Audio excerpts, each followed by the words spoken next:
Eh bien, shalom à tous. Que l'Éternel vous bénisse et nous permette de comprendre les Écritures avec l'aide de son esprit.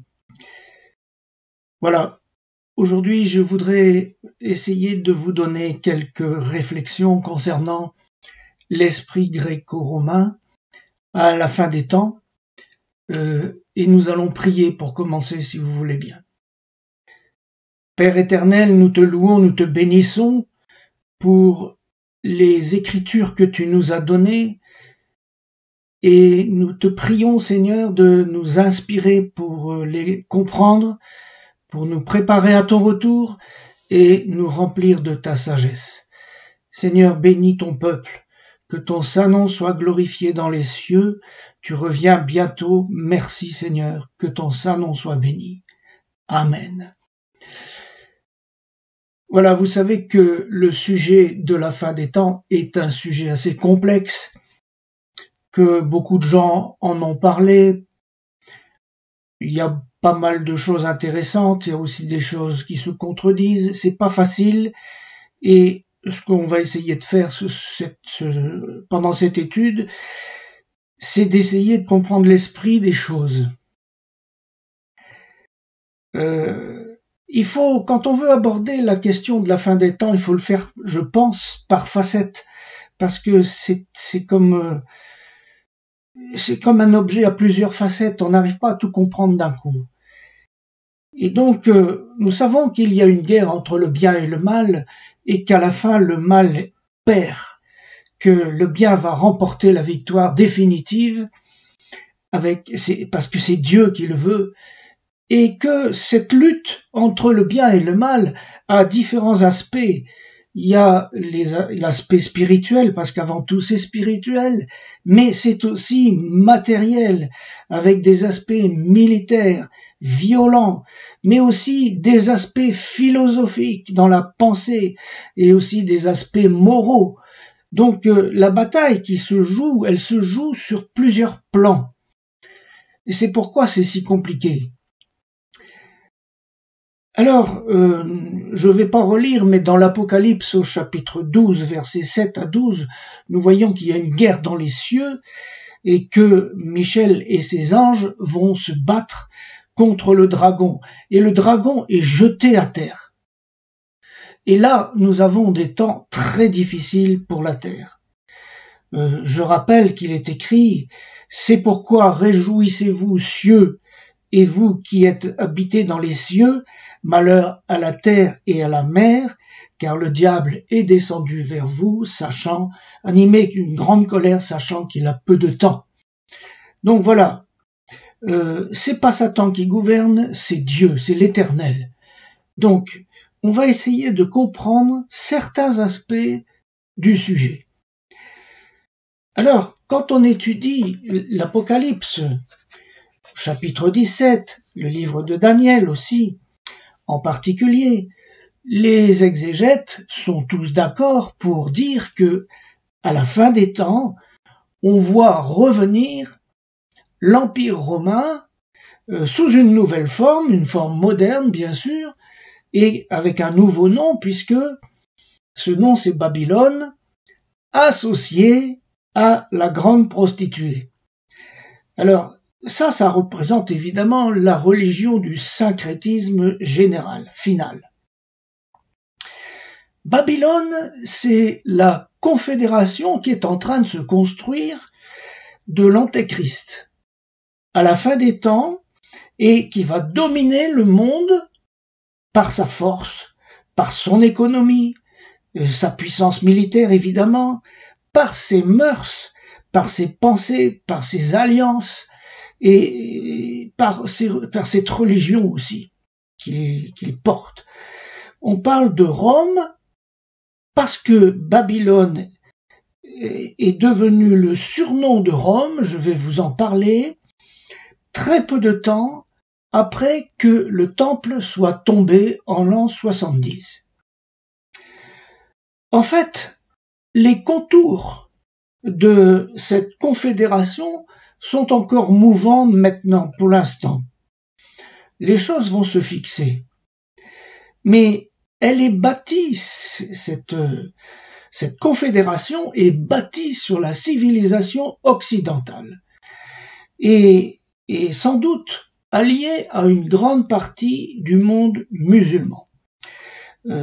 C'est donc intéressant de se rappeler les traits essentiels de la Rome antique et vus par les religieux de l'époque où le temple est tombé. Ça, c'est intéressant. Alors, il y aura deux parties dans cette étude. La première partie, je vais essayer assez rapidement de vous parler de Rome parce que ce sera assez rapide parce qu'évidemment beaucoup de gens en ont déjà parlé. Mais le titre, c'est l'esprit gréco-romain. Donc la seconde partie, ce sera sur la Grèce afin de comprendre mais qu'est-ce que la Grèce vient faire à la fin des temps. Alors concernant Rome, je me suis beaucoup servi d'un ouvrage extraordinaire, assez ancien maintenant, qui s'appelle Jérusalem contre Rome et qui a été écrit par Mireille Abbas-Lebel aux éditions du Cerf. C'est un livre qui malheureusement doit être épuisé maintenant, un très gros ouvrage, très intéressant, très fourni, et on y apprend beaucoup de choses.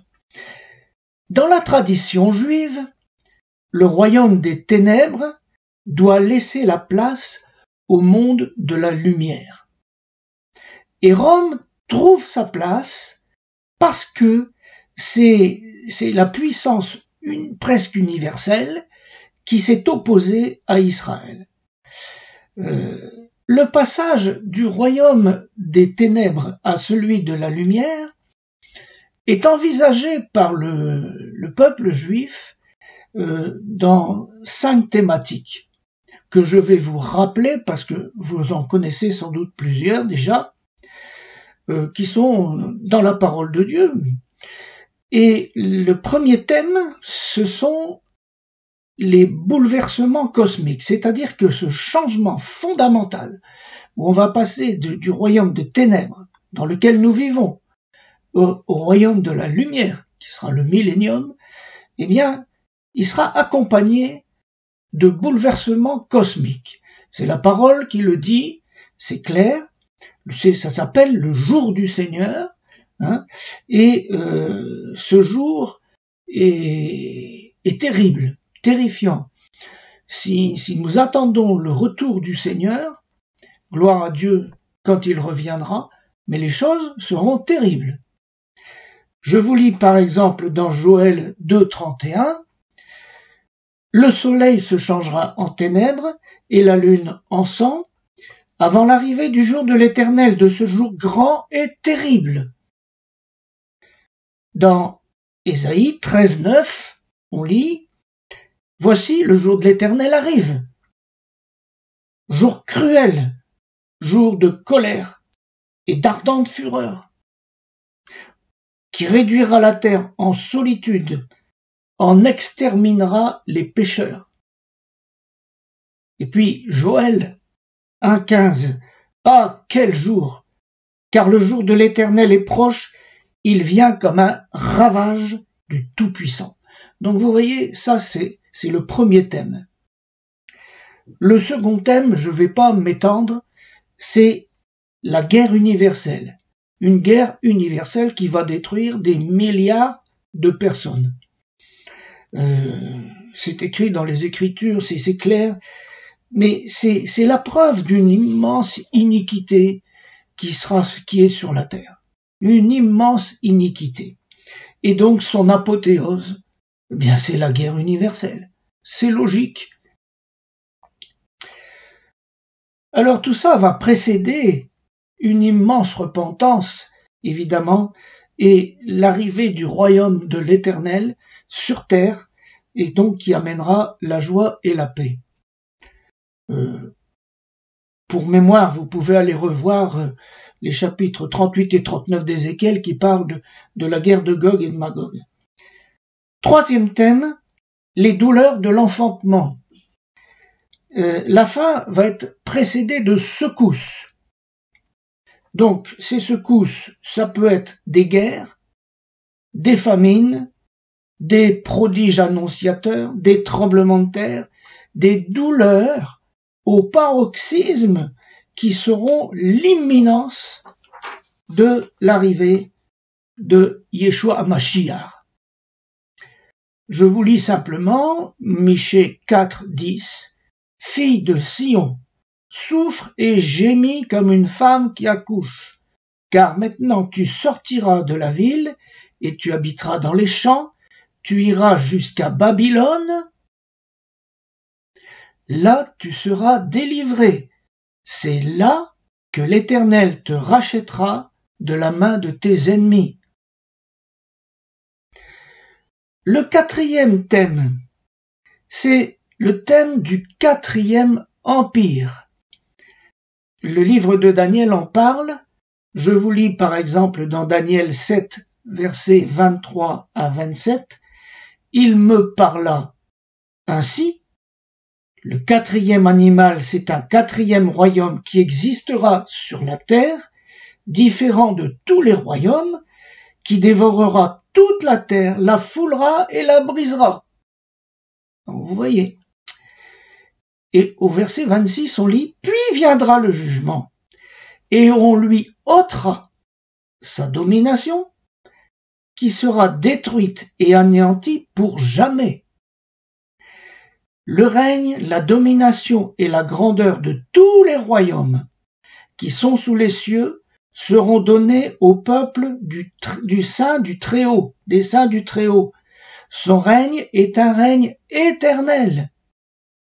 Et tous les dominateurs le serviront et lui obéiront. Le quatrième royaume. Nous y sommes au quatrième royaume. Et pour confirmer ça, vous voyez que à l'époque d'Abraham, quand Abraham a dû faire la guerre contre 4 rois, eh bien, curieusement, le quatrième, je vous lis dans Genèse 14, 1.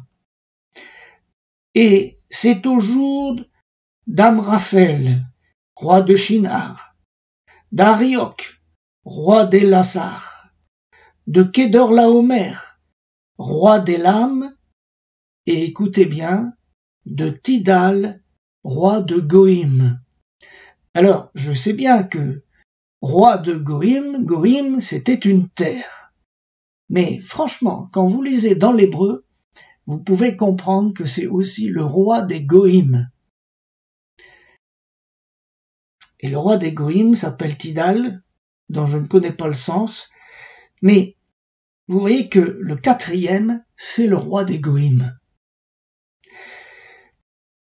Enfin, le peuple d'Israël, les sages d'Israël, ont pris ce verset de Genèse 15, 12, qui dit, au moment de la bénédiction, quand Dieu est apparu à Abraham, au coucher du soleil, un profond sommeil tomba sur Abraham. Et voici une frayeur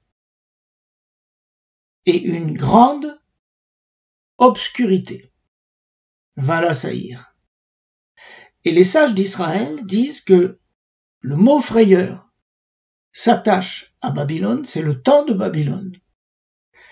Le mot obscurité, c'est le temps des Mèdes et des Perses. Le mot grande, c'est le temps de la Grèce.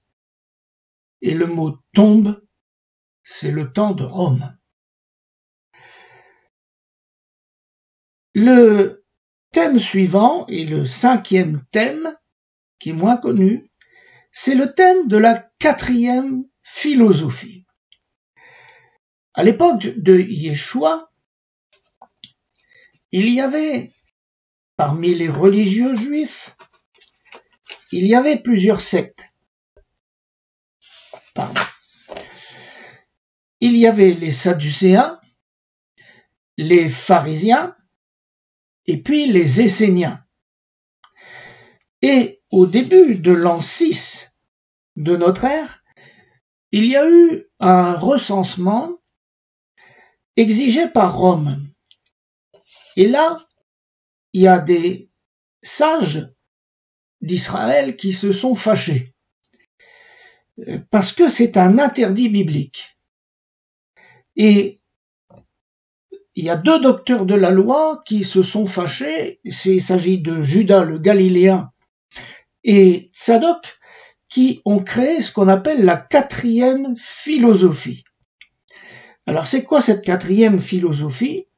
Eh bien c'était le parti des zélotes qui disait pas d'autre maître qu'Élohim. Ils ne voulaient plus d'obéissance à Rome. Et parmi ces zélotes, il y en avait qui s'appelaient les sicaires, qui étaient donc des soldats en quelque sorte, armés d'un couteau, et qui étaient capables de poignarder tous ceux qui s'opposaient à leur doctrine. Donc, c'est ce qui a déclenché la guerre contre Rome, et qui s'est révolté, pensait pouvoir faire venir le règne de l'Éternel, et puis vous savez ce qui s'est produit, c'est le contraire qui est arrivé, et là, la chute de Jérusalem est en l'an 70, et la guerre s'est terminée à Masada en l'an 73. Alors, c'était une catastrophe pour le peuple juif. Et après cette catastrophe, il fallait quand même garder l'espoir. Et Flavius Joseph, qui est un juif, vous le savez, qui a écrit, il a écrit ceci: Elohim a quitté le sanctuaire, il réside désormais chez les Romains. Et donc, on se trouve là dans une situation assez très difficile pour les Juifs qui ont été déportés, de quantité, qui ont été emmenés à Rome, qui ont été emmenés dans tout le royaume de Rome, dans tout cet empire. Eh bien, on ne peut plus parler ouvertement contre Rome. Donc, c'est à ce moment-là que l'opposition contre Rome va utiliser des surnoms. Et le premier surnom qui va être donné à Rome, c'est Babylone. Et la question qui se pose aux sages d'Israël de l'époque, mais comment ça se fait que ce 4e empire ne soit pas tombé? Puisque Daniel avait dit que ce 4e empire tomberait et qu'un 5e empire, celui de l'Éternel, viendrait s'installer sur terre. Et tout simplement parce que les sages d'Israël n'ont pas vu le temps de la grâce qui a été ouvert par Yeshua Mashiach. Alors, le premier surnom de Rome, c'est Babylone. Et donc, c'est un surnom qui va durer jusque le 2e siècle à peu près. Et même, je pense, les chrétiens l'appelaient Babylone aussi par moment, parce que dans l'épître de Pierre, première épître de Pierre, chapitre 5, verset 13, on lit un verset un peu étonnant. L'église des élus qui est à Babylone vous salue, ainsi que Marc, mon fils. Je pense que ce Babylone-là, c'est Rome. Alors, la chute de Babylone, celle de la Babylone antique, préfigure celle de Rome. Mais tout était dit de manière voilée. On savait que cette Babylone nouvelle allait tomber, mais quand? Et en attendant, l'Empire était trop puissant.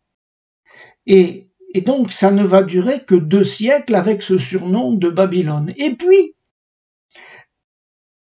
après, un autre surnom est arrivé. Parce que Rome était vraiment devenue la méchanceté en grande partie. Et Rome est venu incarner le mal sur la terre, de sorte que le terme méchant correspondait bien à Rome, au chef romain. Et donc, dans la Bible, le peuple juif, concernant quelqu'un de méchant, pensait au frère de Jacob, Ésaü. Ésaü qui est encore appelé Édom, qui va donner les Édomites et les Iduméens. Et donc, le deuxième surnom de Rome, à partir du IIe siècle après Jésus-Christ, c'est Édom. Et par exemple, on peut lire dans le livre, les rabbins ont écrit ceci: un préfet demanda à un membre de la famille de Saül qui aurait le pouvoir après nous, après les Romains. Celui-ci sortit une feuille de papier blanc, prit une plume et écrivit. Après cela sortit son frère. Sa main tenait le talon d'Ésaü. C'est à ce sujet qu'on dit: regardez comme les paroles anciennes deviennent nouvelles dans la bouche d'un sage. Autrement dit, les Juifs ont compris que l'Empire romain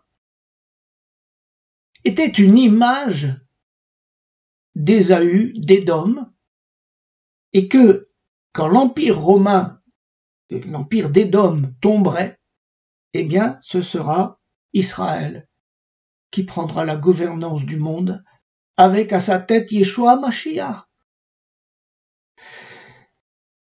Je rappelle que le roi Hérode était un Iduméen, c'était un descendant d'Ésaü, et il pactisait avec Rome.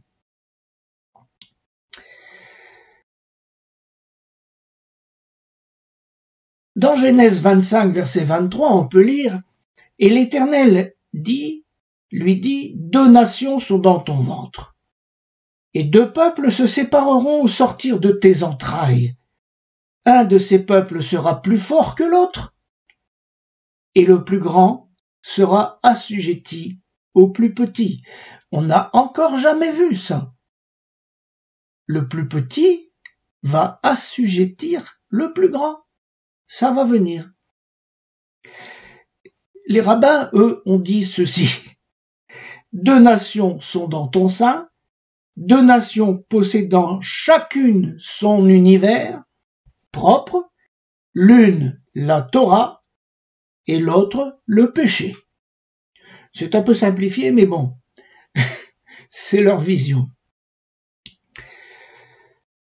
Alors, vous savez que quand Jacob a reçu la bénédiction de son père Isaac, eh bien, la haine d'Ésaü a grandi au point de vouloir tuer son frère. Je vous lis dans Genèse 27, 41, Ésaü conçut de la haine contre Jacob à cause de la bénédiction dont son frère l'avait béni. Et Ésaü disait dans son cœur: les jours du deuil de mon père vont approcher et je tuerai Jacob, mon frère. Je tuerai mon frère. Et ça, c'est terrible. Alors, Rome est l'image d'Ésaü.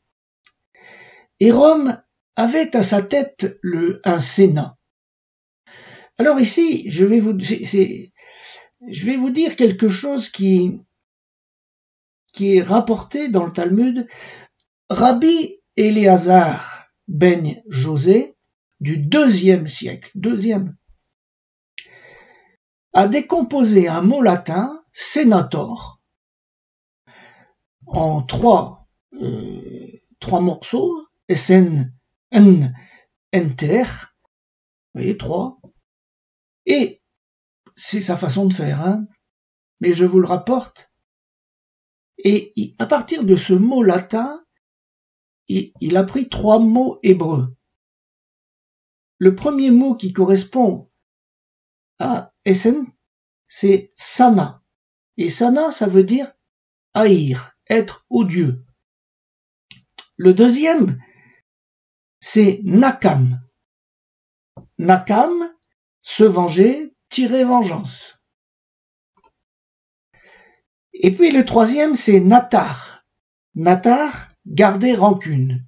Et alors, Rabbi Éléazar ben José dit, eh bien, le Sénat romain va se comporter de la façon suivante par rapport à Israël. Il hait, se venge, garde rancune. Voilà. Donc, il deviendra hostile, vindicatif et rancunier. Et donc, dans la tradition juive, Ésaü, c'est l'antithèse de Jacob, et Édom, c'est l'antithèse d'Israël. Par conséquent, Édom est le type de Rome. D'ailleurs, je vous rappelle qu'Amalek, c'est le petit-fils d'Ésaü, d'Édom, et qu'il est condamné à une guerre universelle. On le voit dans Exode 17, 16. Et qui est-ce qui s'attaque au trône de l'Éternel? C'est Édom. C'est Amalek. Il s'attaque au trône de l'Éternel, qui est à Sion. Et que répond Dieu à Édom? Il dit dans Ézéchiel 35, versets 4 à 6, « Je mettrai tes villes en ruine.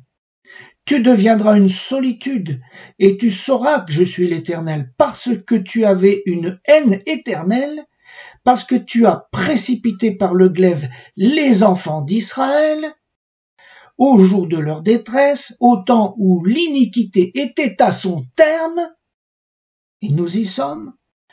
Je suis vivant, dit le Seigneur l'Éternel, je te mettrai à sang et le sang te poursuivra.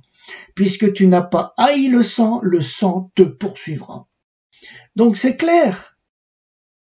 Et l'histoire nous dit que la montagne de Séhir a été réduite en un désert. Mais dans Malachie 1, versets 4 à 5, Dieu dit, si Édom dit nous sommes détruits, nous relèverons les ruines. Elles se relèvent toujours. Ainsi parle l'Éternel des armées, qu'ils bâtissent, je renverserai. On les appellera le pays de la méchanceté. Peuple contre lequel l'Éternel est irrité pour toujours.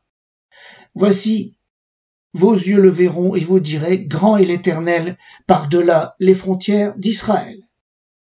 Donc, voyez que la mémoire juive est tellement marquée que elle ne peut pas admettre que ce régime romain ne puisse pas tomber. Regardez au cours de l'histoire tout ce que Rome a fait au peuple juif. Lamentation 4, versets 21-22. Réjouis-toi, tressaille d'allégresse, fille d'Édom, habitat du pays d'Ut. Vers toi aussi passera la coupe. Tu t'enivreras et tu seras mise à nu. Fille de Sion, ton iniquité est expiée, il ne t'enverra plus en captivité. C'est la fin de la captivité d'Israël. Alors, Ésaü est fort pour l'instant, et la parole nous dit qu'il vivra par son épée. Genèse 27, versets 39 à 40, Isaac, son père, répondit, « Voici, ta demeure sera privée de la graisse de la terre et de la rosée du ciel d'en haut, tu vivras de ton épée. Et tu seras asservi par ton frère. » Alors, Jacob est destiné à dominer, mais on lit ailleurs que Israël, pour l'instant, cède la place pour la domination à Ésaü. Et on le voit dans Genèse 33, 14, que mon Seigneur prenne les devants sur son serviteur, et moi je suivrai lentement au pas du troupeau qui me précédera, au pas des enfants, jusqu'à ce que j'arrive chez mon Seigneur, à Séhir. Rome est la plus grande des nations, la première des nations encore maintenant, par sa puissance, et Bilam l'avait dit, Nombre 24, 20, Bilam vit Amalek, il prononça son oracle et dit Amalek est la première des nations. Mais un jour il sera détruit. Donc vous voyez, c'est écrit, tout est écrit. Alors, il est également intéressant de constater une autre chose, tout cela a déjà été dit, mais je le répète, que l'islam a toujours été un ennemi d'Israël. Oui, parce qu'il y a une jalousie, parce que il y a deux personnages dans la Bible qui ont perdu leur droit d'aînesse, c'est Ismaël et Ésaü. Et ces deux-là voudraient récupérer le droit d'aînesse, la bénédiction de l'Éternel. Alors, on sait que Ésaü s'est marié avec une fille d'Ismaël, et donc il est normal qu'à la fin des temps, l'empire d'Ésaü, l'empire d'Édom, l'empire romain, Babylone, soit associé à une grande partie du monde musulman. C'est logique. Alors, je vais parler de la chute de Babylone maintenant. Donc, Babylone, c'est Rome. Mais rappelez-vous de la chute de la première Babylone. Dans Daniel 5, versets 22 à 25, il est écrit tu t'es élevé contre le Seigneur des cieux. Voyez comment nos pays s'élèvent contre l'Éternel. Et son jugement, c'est ceci. Rappelez-vous la main qui vient écrire sur le mur. Et il dit, en araméen, c'est écrit en araméen, il dit Mene, mene, tekel ou farsin. Mene, mene, tekel ou farsin. Ce qui veut dire compter, énumérer, définir, nommer. Et deux fois Dieu dit tes œuvres sont comptées, énumérées, expliquées, présentées devant moi, dit l'Éternel. Et puis mis dans la balance. Tekel, c'est mis dans la balance. Et puis, enfin, le dernier mot, ou farcine. La racine, c'est paras, qui veut dire se casser en deux. Se casser en deux. Alors, le jugement d'un empire pour des questions de légèreté, puis la question d'avoir aussi s'être élevé contre l'Éternel, eh bien, ça se termine par son brisement. Et quand on est brisé en morceaux, on perd sa force. Avez-vous remarqué que la division est un jugement? Avez-vous remarqué que l'Église universelle, l'Église, toutes les églises, ont été divisées en 1000 morceaux? C'est aussi une forme de jugement. Alors je voudrais continuer à vous parler de Rome pour vous faire un résumé des grandes caractéristiques de cet empire. Seule une puissance mondiale peut asservir Israël. Et donc c'était Rome, puissance politique, militaire, économique, la plus grande que le monde ait connue. Cette puissance puissance militaire. Pourquoi? Parce que elle était très organisée. Les Romains sont des gens très organisés, entraînés, équipés, que personne ne pouvait résister, sauf, et vous allez voir comment c'est étonnant, parce que ça peut nous faire comprendre des choses aussi pour la fin des temps. Les seuls qui ont résisté, ce sont les Parthes qui étaient installés en Perse, c'est-à-dire en Iran. Curieux quand même. Et les Romains étaient maîtres des machines de guerre. C'est l'organisation de la force et de la violence. Ça, c'est Rome. C'est la technique, la science au service de la guerre. Premier trait. Deuxième trait, la richesse et la cupidité. Les rabbins nous ont laissé des textes qui montrent à quel point les Romains aimaient l'argent. Alors, toute ressemblance avec ce qui se passe actuellement, bon. Je vous lis ce qu'ils ont écrit. Il n'y a pas de forme de malhonnêteté dont le pouvoir s'abstint. Ils rendaient à leur famille contre rançon ceux qui avaient été mis en prison pour brigandage. Seul celui qui ne pouvait pas payer était considéré comme criminel. Ils ont rajouté « Soyez circonspects avec le pouvoir, car ces gens ne s'intéressent à quelqu'un que dans leur intérêt. »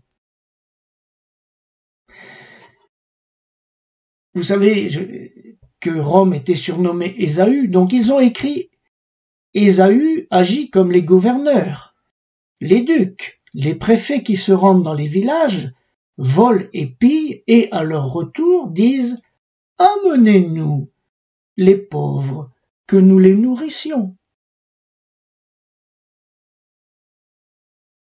D'un côté, ils volent, de l'autre, ils font semblant de donner aux pauvres. Ils ont encore écrit « Toute richesse n'afflue qu'au royaume d'Édom, et celui-ci ne se remplit jamais. » Enfin bref. Troisième trait de caractère, civilisation du divertissement. Vous savez que les Grecs ont inventé les Jeux olympiques, mais les Romains, eux, ils avaient inventé les jeux du cirque avec des mises à mort. Un plaisir d'assister à des massacres. C'est comme ça. Mais les rabbins disaient, s'asseoir au stade, c'est commettre un meurtre.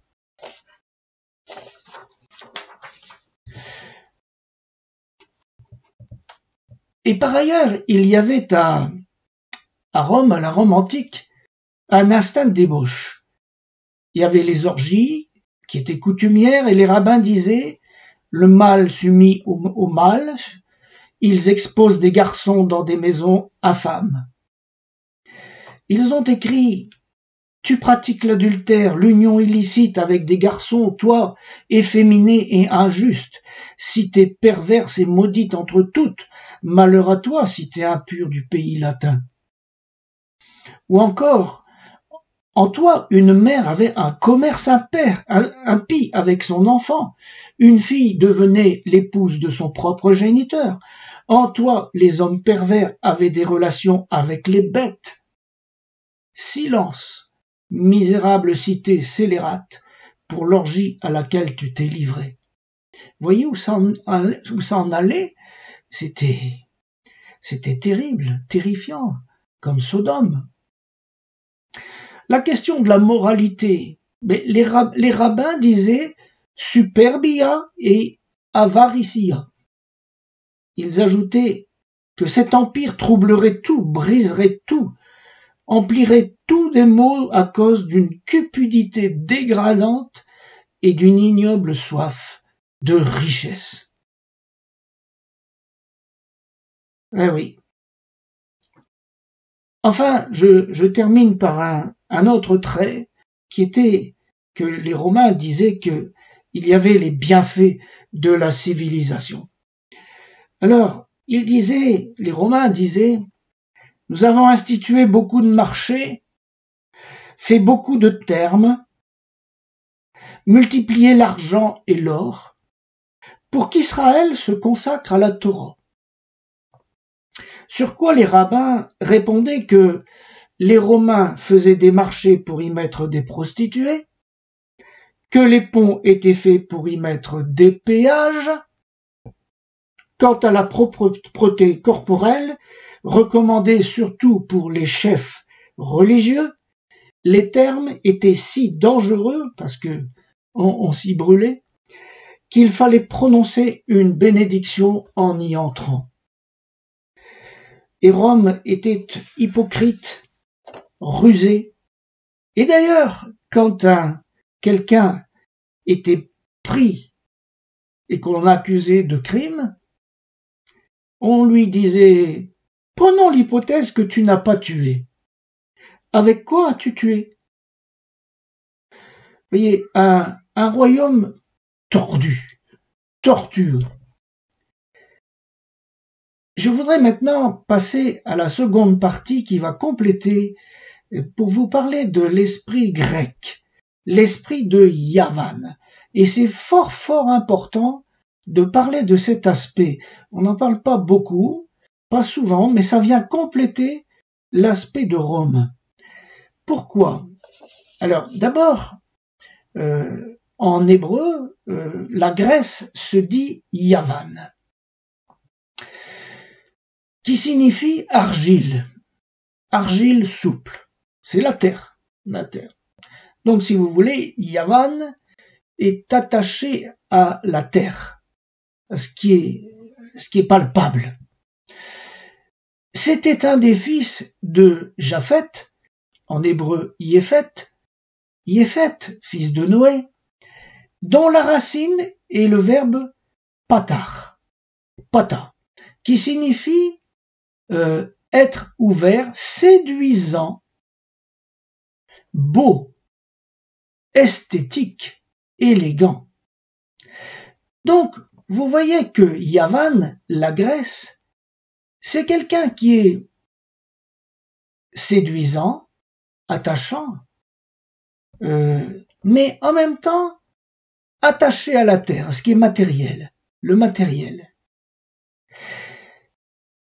Et Israël va être séduit par Yavan. Et d'ailleurs, les sages d'Israël, à un moment donné, ont dit qu'ils ont autorisé la traduction de la Bible hébraïque en grec. Ça va donner la Bible de la Septante, vers 270 avant Jésus-Christ, parce qu'ils disaient que le grec était la seule langue qui permettait une traduction correcte de la parole de Dieu. Et pour ça, ils se servaient de Genèse 9, 27, qui dit que Dieu étende les possessions de Japheth, qu'il habite dans les tentes de Sem, et que Canaan soit leur esclave. Par contre, compte tenu de ce qu'on a dit sur Rome, les rabbins considéraient que le latin, la langue latine, était une langue de guerriers. Nous savons que Yavan, la Grèce, a été le berceau de la civilisation occidentale. Alors il semble étonnant de parler de la Grèce à la fin des temps, parce que la Grèce actuelle, c'est un tout petit pays qui n'a plus beaucoup de puissance. Mais on doit comprendre que je ne parle pas par hasard de la Grèce, parce que quand les Romains ont envahi la Grèce, ils ont découvert un pays d'une culture extraordinaire, et au niveau de la pensée et des réflexions, c'est la Grèce qui a dominé sur les Romains. Les Grecs ont vaincu les Romains au niveau de la pensée. Vous savez que Israël a été dans plusieurs exils, et à chaque fois c'était une déportation, sauf un exil dont on parle, qui est l'exil grec. pourquoi on dit un exil grec alors que le peuple d'Israël n'a jamais été en Grèce? Parce que le peuple juif de l'époque a été occupé par la Grèce, il n'était plus libre et il était en grand danger parce qu'il était séduit par la Grèce. Le danger de la Grèce, c'est la destruction spirituelle d'Israël. En ce temps-là, au moment de l'occupation, ce sont les Maccabées qui ont réagi et qui ont rétabli les valeurs, sauvé les valeurs spirituelles d'Israël. Autrement dit, Yavan est capable d'assimiler les nations, elle ne les détruit pas, elle les assimile, c'est la civilisation du syncrétisme. D'ailleurs, regardez Actes 17-16, que nous dit Paul? Comme Paul les attendait à Athènes, il sentait au-dedans de lui son esprit s'irriter à la vue de cette ville pleine d'idoles. Ouais, plein de religions. La civilisation romaine a non seulement adopté la philosophie et l'humanisme grec, mais elle porte aussi dans son sein la descendance d'Amalek. La Grèce, Yavan, veut détruire Israël au point de vue spirituel, Amalek veut détruire Israël physiquement. Deux grands ennemis.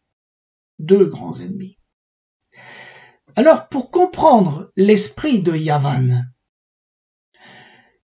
c'est pas, bien sûr, on peut regarder les événements actuels, mais moi je me sers plutôt des Écritures. Alors, on peut se servir de documents anciens, et notamment, je me suis servi de documents qui ont été écrits au sujet de la guerre des Maccabées. Alors, vous savez qu'il y a 4 livres des Maccabées, il y en a 4. 2 ont été retenus dans la Bible catholique. Quant à la Bible protestante ou la Bible Tanakh juif, il n'y a pas les livres des Maccabées, pour 2 raisons essentielles. La première raison, c'est que les livres des Maccabées ont été écrits en grec.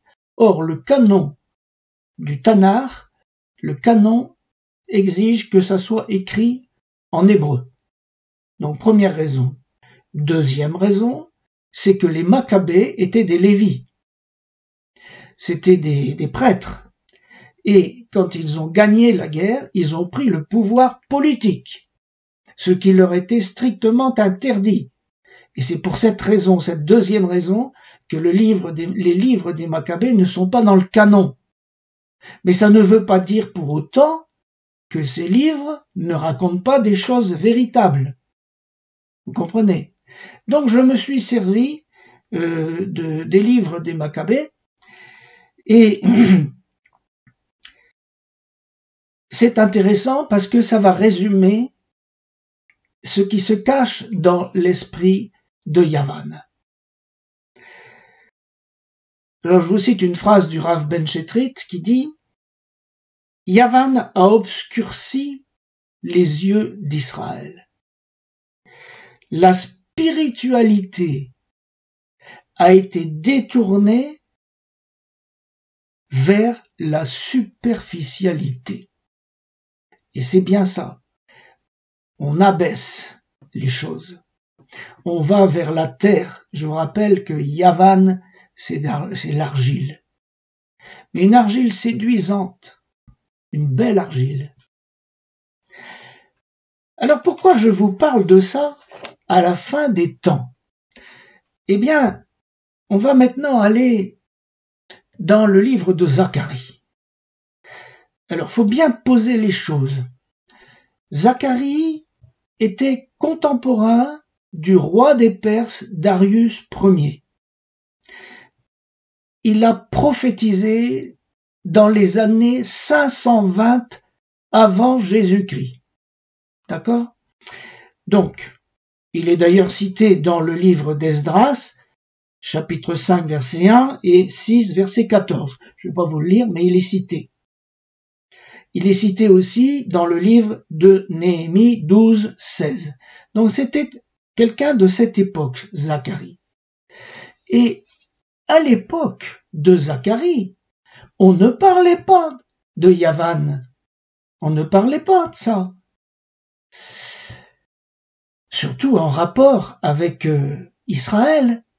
Pourquoi? Parce que Alexandre le Grand ne va venir à Jérusalem que en l'an 332 avant Jésus-Christ. Donc vous voyez, Zacharie c'est moins 520 et Alexandre le Grand moins 332. À peu près 200 ans d'écart. Et ce prophète Zacharie, il écrit un verset vraiment étonnant. Ça se passe dans le chapitre 9. Versets 13 et 14. Il écrit, c'est la version Tob que j'ai légèrement modifiée. Je bande mon arc, c'est Juda. Je l'arme d'une flèche, c'est Éphraïm. Je vais exciter tes fils Tsion contre tes fils Yavan.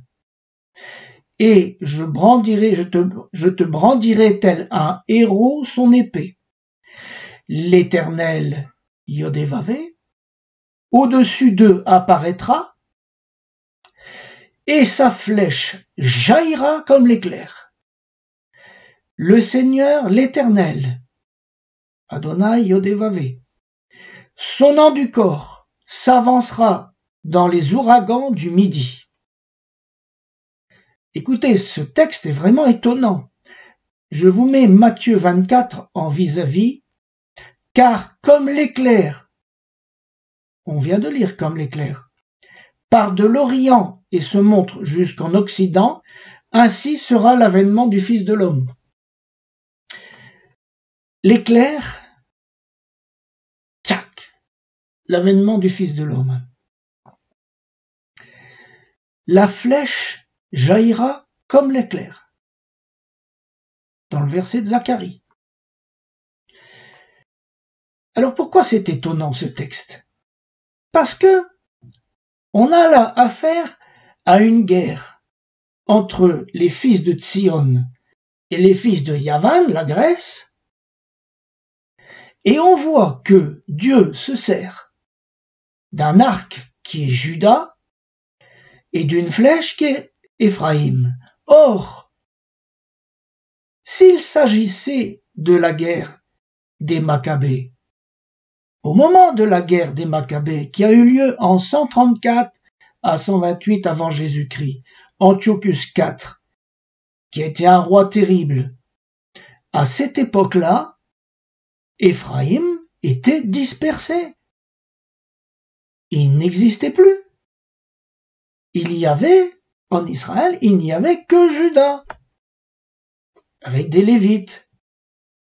Voilà. C'était le royaume de Juda. Donc comment Dieu peut-il, au moment de la guerre des Maccabées, se servir d'une flèche qui s'appelle Éphraïm? Ça veut dire quoi ça? Ça veut dire que Zacharie parle de quelque chose qui arrive à un moment où Éphraïm réapparaît. Et à quel moment ça arrive? Eh bien, ça arrive quand la prophétie d'Ézéchiel 37 au verset 19 se réalise. Je vous lis. Ainsi parle le Seigneur, l'Éternel. Voici, je prendrai le bois de Joseph qui est dans la main d'Éphraïm et les tribus d'Israël qui lui sont associées. Je les joindrai au bois de Juda et j'en formerai un seul bois, en sorte qu'il ne soit plus qu'un dans ma main. À quel moment ça se produit, ça? Eh bien, ça se produit, c'est chapitre 37 d'Ézéchiel, ça se produit avant le chapitre 38-39, la guerre de Gog. Et c'est-à-dire que ça se produit maintenant. Les tribus d'Israël reviennent. Et Dieu est en train de regrouper Juda et Éphraïm. Donc, cette guerre entre les fils de Tzion et les fils de Yavan, c'est maintenant. Vous comprenez? Alors, c'est une lutte entre deux esprits, deux façons de voir les choses. Si vous voulez avoir plus d'informations concernant Éphraïm et Juda, vous pouvez revoir l'étude que vous m'avez donnée et qui s'appelle Les deux maisons. L'Éternel se sert de Juda comme un arc. Un arc, ça se dit Keshet. Keshet avec une racine kasha qui veut dire raidir, se raidir. Et qui donne aussi le sens de un mot qui donne kosh, qui veut dire poser un appât. Éphraïm, c'est la flèche qui se dit chetz, dont la racine retzetz ou ratzatz veut dire diviser, c'est-à-dire affaiblir, diviser. Autrement dit, je résume ce que Zacharie dit. Juda devient un appât et va se raidir pour Tzion, et Éphraïm, c'est la flèche qui va diviser le camp de Yavan. Alors, ce prophète Zacharie, il est très étonnant parce que dans le même chapitre, il dit des choses qui ont déjà eu lieu et d'autres choses qui vont avoir lieu, etc. Vous savez que les prophètes, d'une manière générale, ils voient à l'avance, mais il est très difficile de savoir dans quel délai ça va se produire dans l'histoire. J'ai déjà pris cette image, mais c'est un peu comme s'il voyait, vous êtes au bord de la mer et vous voyez deux grands navires au loin, l'un derrière l'autre. Eh bien, vous voyez qu'il y a le premier, il y a le deuxième. Mais combien de distance y a-t-il entre les deux? Vous êtes incapable de le dire. C'est tout. Les prophètes sont un peu comme ça. Sauf si Dieu leur donne des précisions, bien entendu. C'est ainsi que, par exemple, quand Yeshua a parlé dans la synagogue, il a parlé de Ésaïe 61, verset 1 à le verset 1, il dit « L'Esprit du Seigneur est sur moi », etc. Vous vous rappelez? Pour publier une année de grâce de l'Éternel. Et il s'est arrêté là. Mais en vérité, le texte continue. Il dit « Et un jour de vengeance pour notre Dieu, pour consoler les affligés. » Il s'est arrêté là. Autrement dit, dans la même phrase, il y a un trou, une parenthèse de 2000 ans passés. Donc vous voyez que c'est très difficile pour les prophètes de voir le temps. Encore pour vous montrer que tout se retrouve dans un seul chapitre ici. Dans le chapitre 9 de Zacharie, on lit « Sois transporté d'allégresse, fille de Tzion, pousse des cris de joie, fille de Jérusalem. Voici ton roi vient à toi, il est juste et victorieux, il est humble et monté sur un âne le petit d'une ânesse. » Mais mes amis, ça, pour nous qui sommes chrétiens, croyant Yeshua Mashiach, eh bien nous savons que ça s'est produit déjà. Donc vous voyez que dans le même chapitre, il y a des choses qui ont eu lieu, d'autres qui vont avoir lieu. Et donc, si je lis toujours dans ce chapitre, au verset 11 et 12, regardez, et pour toi à cause de ton alliance, scellée par le sang. Je retirerai tes captifs de la fosse, où il n'y a pas d'eau. Retournez à la forteresse. La forteresse, c'est Sion. Captif plein d'espérance, aujourd'hui encore je le déclare, je te rendrai le double. Autrement dit, les captifs qui sortent des tombeaux, de la fosse, c'est quoi?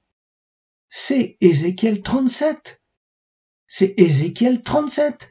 Ils sortent, les ossements reprennent vie, le peuple reprend vie, et progressivement, ils se développent, et prions qu'ils reçoivent l'Esprit. Ainsi, le dernier affrontement, c'est maintenant. L'affrontement entre l'esprit de Sion et l'esprit de Yavan. Et Yavan est intégré dans Rome. Alors, pour comprendre un peu plus, allons voir Yavan. La première trace des Jeux olympiques date de 776 avant Jésus-Christ. Ces Jeux avaient lieu dans la région d'Olympe, c'est évident, tous les 4 ans, et c'était l'occasion de faire une trêve entre les guerres, entre les cités. Et les Jeux olympiques étaient dédiés aux dieux, à Zeus, le dieu des dieux, Apollon, Poséidon, et puis il y avait d'autres compétitions aussi, en plus, sportives, des concours de toutes sortes, dont chaque ville se faisait un honneur de les organiser. Et donc, qu'est-ce qu'on comprend? C'est que l'esprit de Yavan est dominé par la compétition et la concurrence.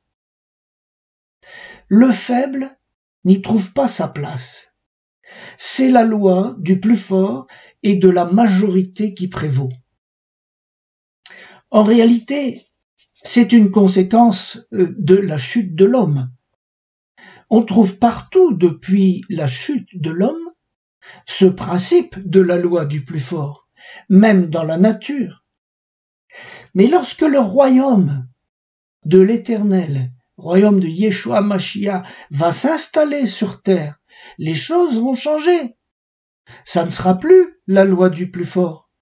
Regardez Ésaïe 65, 25, le loup et l'agneau paîtront ensemble. Le lion, comme le bœuf, mangera de la paille, et le serpent aura la poussière pour nourriture. Il ne se fera ni tort ni dommage sur toute ma montagne sainte, dit l'Éternel. L'esprit est totalement différent. Alors, parlons de cette loi du plus fort. Là, tout ce que je vous dis n'engage que moi, bien entendu. La compétition, c'est un principe charnel. On honore la force et la beauté, le succès, le sport, l'intelligence, l'art, l'esprit pratique, la domination, la science, la philosophie, les discours bien faits qui entraînent la majorité des gens. Et tout cela, regardez, c'est centré sur l'homme fort. C'est une société de vainqueurs. Mais ce sont des valeurs superficielles, passagères. Et le Rav Ben Chetrit nous dit de bonnes phrases. Il dit « Le superficiel ne comble pas le manque d'essentiel ». Si vous manquez l'essentiel, vous pouvez rajouter tous les superficiels que vous voulez, ça ne va pas vous combler. Tandis que l'esprit de Tzion, c'est un esprit de complémentarité et non pas de concurrence. Si l'esprit de Yavan aime les hommes forts, ça ne veut pas dire que l'esprit de Tzion soit faible, pas du tout, ou incompétent, pas du tout. Bien au contraire, mais on n'y trouve pas la rivalité. Le mot qui convient, c'est complémentarité. Parce que chacun y trouve sa place, y compris les plus faibles. Il trouve sa place dans le corps du Mashiach. L'esprit de Tzion, c'est l'esprit du royaume de Yeshua. Son fonctionnement se repose sur la pratique des valeurs intérieures. L'amour, la foi, la tzedaka, la vérité. Et si je peux résumer, son fonctionnement repose sur les fruits de l'esprit. Et pour avoir les fruits de l'esprit, il faut avoir reçu l'esprit. Et pour ça, il faut être né de nouveau. Donc, son principe général est que chacun doit être à sa place, dans sa fonction. Personne n'est exclu, pas même le plus faible. Il n'y a pas de jugement par niveau de puissance ou de force, mais tous les membres sont utiles pour le fonctionnement du royaume. Il n'y a pas de rivalité, de jalousie, d'ambition personnelle. C'est l'Éternel lui-même qui place et qui envoie ses disciples en mission. Écoutez, 1 Corinthiens 12, versets 18 à 27, mais je prends que les morceaux. Maintenant, Elohim a placé chacun des membres dans le corps comme il a voulu. C'est Elohim. Et au verset 27, vous êtes le corps du Mashiach et vous êtes ses membres, chacun pour sa part. Alors, je me suis posé la question, mais à quoi veut mener l'esprit de Yavan? À quoi ça nous amène? Alors, la réflexion, elle peut aller très loin. Quand on la pousse à bout, elle peut aller très loin, et je ne peux pas me permettre de la pousser à bout comme ça. Mais regardez la méthode. Je prends le livre du 2e Maccabée, chapitre 6, versets 1 et 2. Le roi, c'était Antiochus IV, Antiochus Épiphane, qu'on appelait Antiochus Épimane le fou. Peu de temps après, le roi envoya un vieillard d'Athènes. Alors, c'est important à comprendre, il n'a pas envoyé un jeune, très dynamique, très tout ce que vous voulez, pour aller parler au peuple de Juda. Il a envoyé un vieillard. Qu'est-ce que représente le vieillard? Il représente la sagesse. Alors je lis. Le roi envoya un vieillard d'Athènes pour contraindre les Juifs à abandonner leur culte. Un vieillard. Ça veut dire que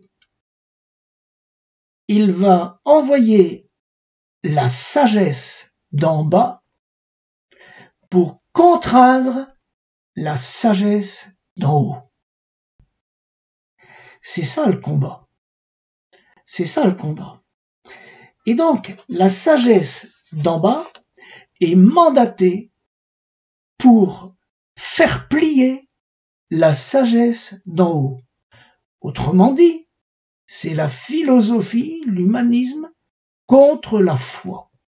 Et ça, c'est l'esprit de Yavan. Parlons des mœurs de Yavan à l'époque. Ils étaient libres, les mœurs. Par exemple, les hommes mûrs, avaient la charge d'enseigner les jeunes garçons, les former, et parmi ces hommes mûrs, c'était tout simplement des pédophiles. Et ces relations sexuelles, ça faisait partie de la formation des jeunes. C'était comme ça, à l'époque. Et les hommes, ils épousaient des femmes pour avoir des enfants, mais pour le plaisir, c'était plutôt avec d'autres hommes. Et d'une manière générale, d'ailleurs, les hommes avaient tous les droits. Donc, ils pouvaient avoir des concubines, des prostituées, des étrangers, des esclaves, etc., n'importe qui. Mais par contre, les épouses devaient rester fidèles. Donc vous voyez que Yavan a des valeurs sur les mœurs complètement opposées aux valeurs de Tzion. Je lis dans 2 Maccabées 6, 18, Éléazar, un des premiers docteurs de la loi, homme déjà avancé en âge, donc un sage, et du plus noble extérieur, était contraint, la bouche violemment ouverte, de manger de la chair de porc. C'est un premier aspect, donc domination, on en voit la domination, la sagesse d'en bas qui veut dominer la sagesse d'en haut. Les mœurs libres, la pensée unique maintenant. 1 Maccabée 1, versets 43 et 44, le roi Antiochus publia un édit dans tout son royaume pour que tous ne fissent plus qu'un seul peuple et que chacun abandonnât sa loi particulière. Toutes les nations se conformèrent à l'ordre du roi. L'esprit de Yavan est un esprit logique. Et l'esprit de Yavan ne supporte pas la théocratie. Parce que déjà au 8e siècle, avant Jésus-Christ, il y avait la volonté en Grèce de laïciser la société. On faisait déjà disparaître les mythes religieux progressivement pour expliquer l'origine du monde, non pas grâce à des puissances divines, mais grâce à des réalités naturelles. Donc vous voyez, 8 siècles avant Jésus-Christ, ça a commencé. Et les Grecs pensaient, ils pensaient beaucoup, que la Terre était le centre du monde et que si elle ne tombait pas, je ne sais pas où d'ailleurs, eh bien c'est parce qu'elle était équidistante des autres planètes. C'est incroyable de penser des choses pareilles à cette époque-là. Donc ils se disaient, il y a des forces qui tiennent la Terre à équidistance. Et ils se sont dit, eh bien le système politique de la cité doit être équivalent à ça, parce que ça tient longtemps. Et c'est comme ça qu'ils ont inventé quelque chose qui est équidistant de tous les citoyens et qui s'appelle la démocratie. C'est un principe d'égalité. Et lorsque les Grecs sont entrés à Jérusalem, ils pouvaient pas, compte tenu de leur système de pensée, ils ne pouvaient pas admettre qu'il y ait une théocratie, un système religieux avec un Dieu qui était le créateur du ciel et de la terre. C'est pas possible dans un esprit de Yavan. Et donc, ils ne pouvaient pas intégrer le mode de vie des Juifs. Mais quand la démocratie est installée et que ce pays devient puissant, il veut que tout le monde soit pareil. Et donc, dans la pensée de Yavan, la démocratie étant le meilleur modèle de société, d'après lui, eh bien, il doit s'imposer à tous les peuples. Point, c'est tout. Mais vous comprenez que, à l'époque où les Grecs étaient là, en Israël, Juda, lui, était revenu de Babylone. Et pendant 70 ans, ils ont vécu là-bas, à Babylone. Et le peuple juif trouvait que c'était bien de ne plus trop marquer qu'on était juif, au moins certains d'entre eux. Et donc, le peuple de Juda était partagé. Certains ont gardé la religion et d'autres se sont dit, bah oui, pourquoi pas adopter la civilisation grecque? Pourquoi pas? Pourquoi? Parce que le fait d'être le peuple choisi par Dieu, Israël, ça a des conséquences terribles, c'est dur. Quant à Yavan, sur Yavan de détenir la vérité, eh ben, il n'y a plus de place pour les autres vérités. C'est comme ça. Et à cause de ça, vous voyez que le monde actuel est parti, moi le monde d'Ésaü, le monde d'Édom, avec l'esprit de Yavan qui a imprégné tout. Eh bien, on est parti dans la pensée unique. Alors, pour l'instant, l'Israël moderne, pour l'instant, est officiellement laïque, mais s'il devient trop religieux, il va être dans le viseur des démocraties. Parce que l'esprit de Yavan ne tolère pas ça. Vous comprenez? Les démocraties veulent imposer leur vision du monde, et notamment concernant Israël, et notamment concernant le partage d'Israël. Pourtant, ça ne les concerne pas. Yavan ne comprend pas qu'un Dieu puisse être le maître d'un peuple.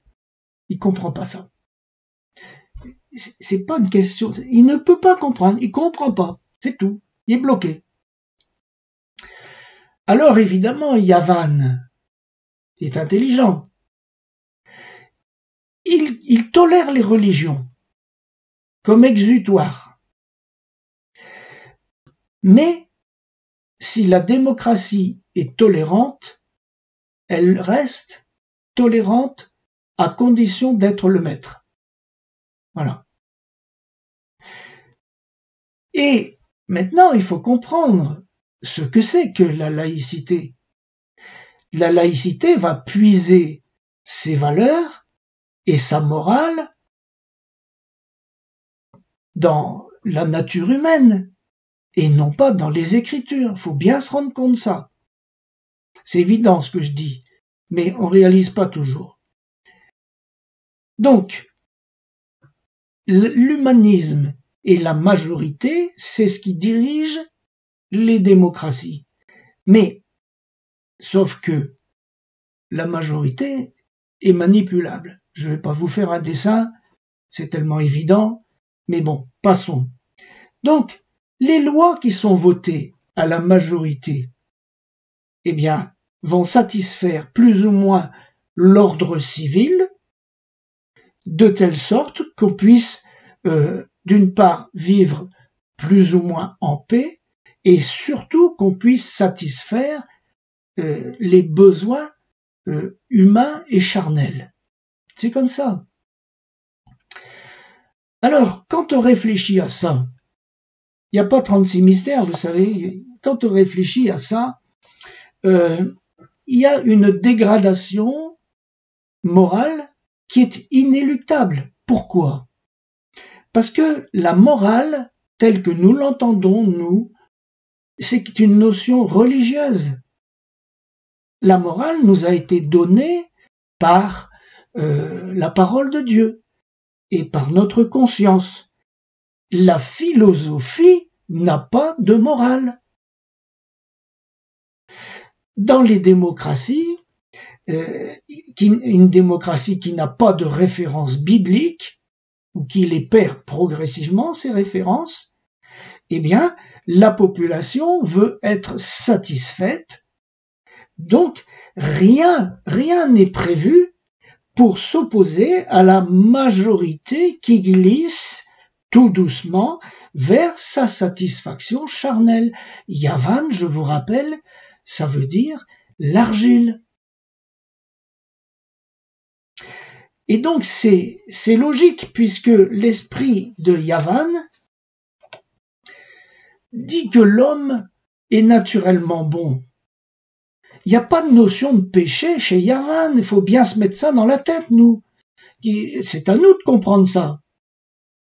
Donc les lois humanistes qui sont mises en place à droite, à gauche, dans un pays, dans un autre, n'ont rien à voir avec une notion de péché. Donc, je vous répète encore une fois, la morale, c'est une notion religieuse. Donc, il n'y a pas dans l'esprit de Yavan, il n'y a pas de lois iniques. C'est nous qui avons décidé que c'était des lois iniques. C'est pas pour rien que le Seigneur nous a dit que nous étions le sel de la terre. Parce que le sel, il a pour objectif de conserver, je vous rappelle, c'est un conservateur. Et donc le sel peut faire opposition à certaines choses.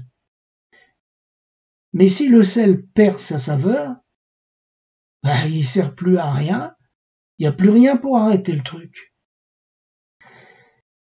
Pour Yavan, la question de la conscience individuelle est une question d'ordre privé. La démocratie, c'est une question de majorité, de conscience majoritaire. Vous comprenez? Donc, ça devient compliqué à la fin des temps. Le traitement des faibles. Eh bien, la majorité, si vous suivez la logique, la majorité va trouver toutes sortes de bonnes choses, de bonnes raisons par amour bien sûr, pour faire du bien, pour permettre d'instaurer la fin dans la dignité, et notamment la fin des faibles, de ceux qui sont désespérés, des vieillards, des malades, des handicapés, des fœtus non programmés. Comment voulez-vous que ces gens résistent? On va leur dire une petite piqûre et vous dormez. Mais remarquez aussi que dans l'esprit d'Yavan, les faibles ont vraiment pas beaucoup de place. Dieu merci, nous n'en sommes pas toujours là, mais remarquez que dans beaucoup de procès, dans les tribunaux pour viol, assassinat et autres méfaits, toutes sortes de choses, bien souvent, les victimes sont laissées pour compte. Comment se fait-il qu'il n'y ait pas de réparation pour les victimes? Ou très peu. C'est ce qu'on appelle les dommages et intérêts, bien sûr. Mais beaucoup de victimes sont laissées pour compte. Ça fait partie de l'esprit de Yavan. Je voudrais vous dire que Plutarque a écrit, qui était à Sparte, il a écrit ceci. Un père n'était pas maître d'élever son enfant. Dès qu'il était né, il le portait dans un lieu appelé l'éché, où il s'assemblait les plus anciens de chaque tribu, il l'observait, et s'il était bien de bonne constitution, s'il annonçait de la vigueur, ils ordonnaient qu'on le nourrit. S'il était contrefait ou d'une faible complexion, ils ordonnaient qu'on le jetât dans un gouffre voisin du mont Téguet, qu'on appelait les apothètes. Autrement dit, quand les enfants étaient chétifs, les bébés étaient chétifs, on les jetait dans un gouffre vivant. C'est l'esprit de Yavan. Et l'esprit de Yavan a infiltré toute la société. Toute la société. C'est un esprit qui étouffe. Il a même infiltré les églises. Quelqu'un a dit une fois, et c'est vrai, bien souvent c'est vrai, l'Église est la seule institution, la seule armée qui achève ses blessés. Vous voyez, l'esprit de Yavan est tellement naturel, charnel, que c'est très difficile de s'en défaire. Il est étouffant. On pourrait l'appeler plus simplement l'esprit du monde, bien sûr. Mais c'est à un point tel qu'on a du mal à imaginer qu'une société puisse être dirigée autrement. Il y a eu des essais qui ont été faits. Prenez par exemple le marxisme. Ça fait quoi? Ça fait beaucoup de morts, et puis tout ça a échoué, et on est retombé dans les mêmes luttes de pouvoir. Les médias, les entreprises, les loisirs, la gestion des biens, de l'argent, tout est sujet à compétition, à lutte de pouvoir pour arriver au succès, pour réussir, et ce qui fait que chacun baigne dans un esprit épuisant. Alors comment changer? Comment changer de mentalité? Comment changer de façon de penser? Comment changer d'esprit?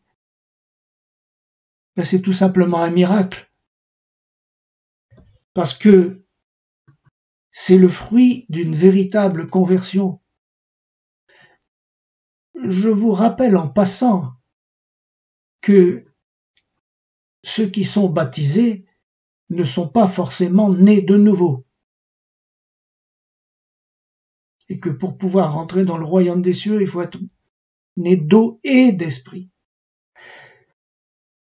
Regardez par exemple l'église de Laodicée, Apocalypse 3,17. Regardez sa valeur. Parce que tu dis, je suis riche, je me suis enrichi. Je n'ai besoin de rien. Voilà sa valeur. C'est une valeur de Yavan, une valeur romaine. La preuve de que l'esprit de Yavan est entré dans le monde chrétien depuis longtemps. La preuve, c'est le nombre incroyable de dénominations. Pourquoi? Chacun tire la couverture à soi. Si on n'est pas d'accord, on crée une nouvelle chapelle. Ça s'appelle la concurrence, ça s'appelle la dispute, c'est le fruit des rivalités. On n'est pas d'accord, on ne comprend pas les choses de la même façon, etc. Et le jugement de Babylone a été la division parce qu'elle était légère. Eh bien, le jugement de l'Église est de la même sorte. C'est logique. Combien d'hommes et de femmes cherchent à se réaliser dans les églises, voulant arriver à un poste en vue, un ministère, aller sur l'estrade. C'est toujours l'esprit de Yavan qui est à l'œuvre. Beaucoup de prédications actuelles sont centrées sur le moi, le bien-être. Moi. Yavan ne dit rien d'autre. C'est l'humanisme. Et tout cela est superficiel. Alors je vais conclure. La doctrine du remplacement, vous connaissez la doctrine du remplacement, ça a été une catastrophe dans l'histoire. Catastrophe dans l'histoire du peuple d'Israël et de l'Église. L'Église a voulu prendre la place d'Israël. Si les autorités actuelles, spirituelles, ne sortent pas de cette façon de voir les choses, alors les églises ne sont pas prêtes pour la venue de Yeshua Mashiach. L'histoire catholique a montré un antisémitisme incroyable. Heureusement, le 26 mars 2000, le pape Paul VI a demandé pardon au peuple juif. Et les choses évoluent tout doucement. Une prise de conscience se fait. Mais dans d'autres dénominations,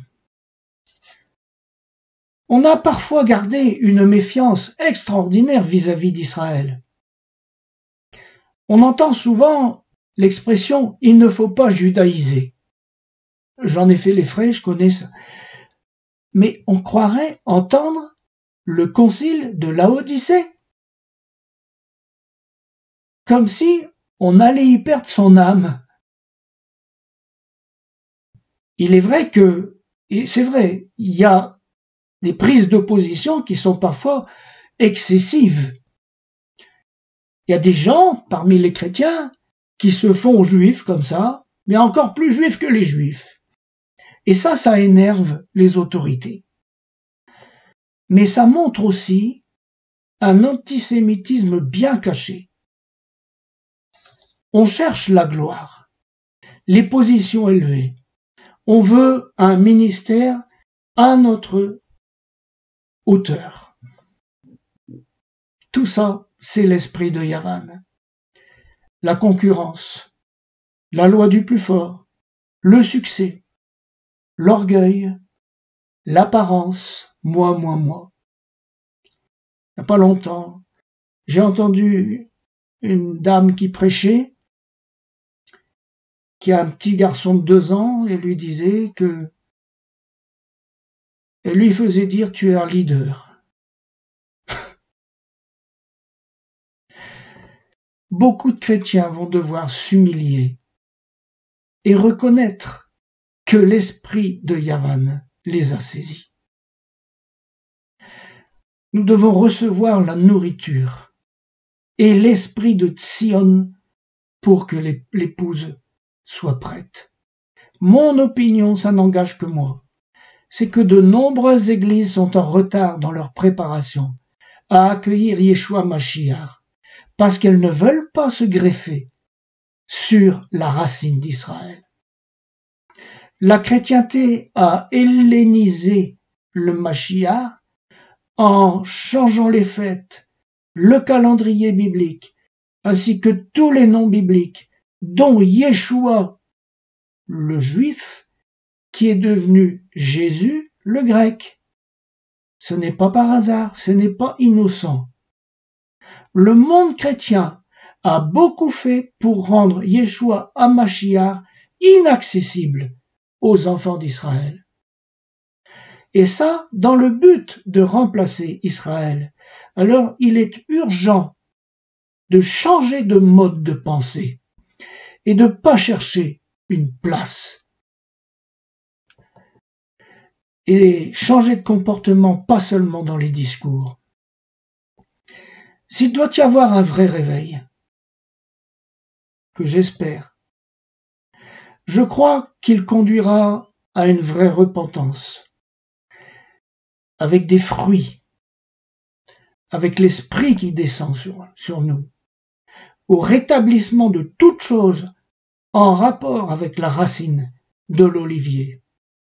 Rappelez-vous dans Romains 11, versets 17 et 18, « Mais si quelques-unes des branches ont été coupées, tandis que toi, olivier sauvage, tu as été greffé parmi les branches restantes de l'olivier, pour avoir part avec elle à la richesse de la racine, ne va pas faire le fier aux dépens de ses branches.